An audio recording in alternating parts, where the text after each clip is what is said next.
Gugatan Risma atas kemenangan Hovifah Emil disebut bakal gagal. Selisih suara 5,4 juta setara suara kosong di 10.890 TPS. Gugatan calon gubernur dan calon wakil gubernur Jawa Timur, Tri Risma Harini Zahrul Ashar Assunta, Risma Gus Hans, atas sengketa Pilkada Jawa Timur 2024 menjadi perhatian publik. Risma Gus Hans melayangkan gugatan atas kemenangan paslon nomor urut 2, Hovifah Indar Parawansa Emil Elestianto Dardak, Hovifah Emil, ke Mahkamah Konstitusi, MK. Direktur Accurator Research and Consulting Indonesia, ARCI, Baihaqi Siraj turut menganalisis peluang atas gugatan yang dilayangkan paslon nomor urut 3 yang diusung oleh PDIP.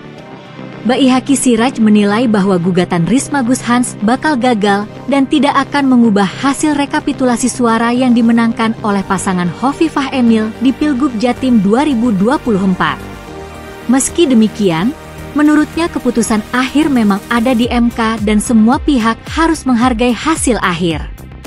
Gugatan yang dilayangkan oleh Risma Gus Hans diprediksi gagal total karena terhalang dengan aturan pada pasal 158 UU Pilkada.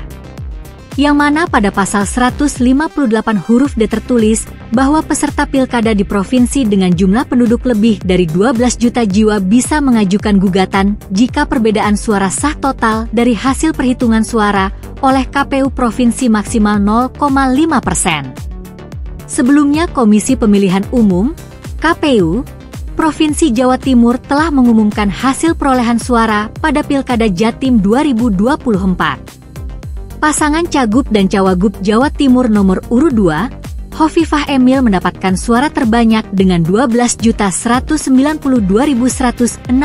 suara sah atau sebesar 58,81%.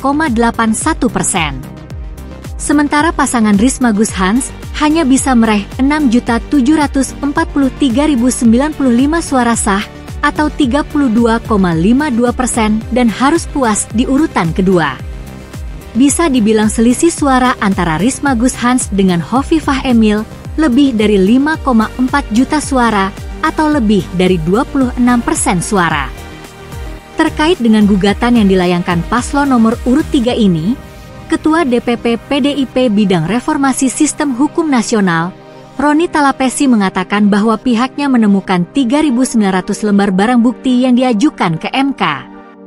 Dari ribuan bukti ini menurutnya terjadi indikasi bahwa pasangan Risma Gus Hans dicurangi secara terstruktur, sistematis, dan masif, TMS, pada kontestasi Pilgub Jatim 2024. Jika dibandingkan dengan selisih suara antara Risma Gus Hans dengan Hovifah Emil berdasarkan hasil perhitungan KPU, yaitu 5.449.070 itu, setara dengan suara kosong di 10.890 TPS. Maka dari itu pengamat politik menilai bahwa kemungkinan Risma Gus Hans untuk menang gugatan kemenangan Hovifah Emil cenderung sulit.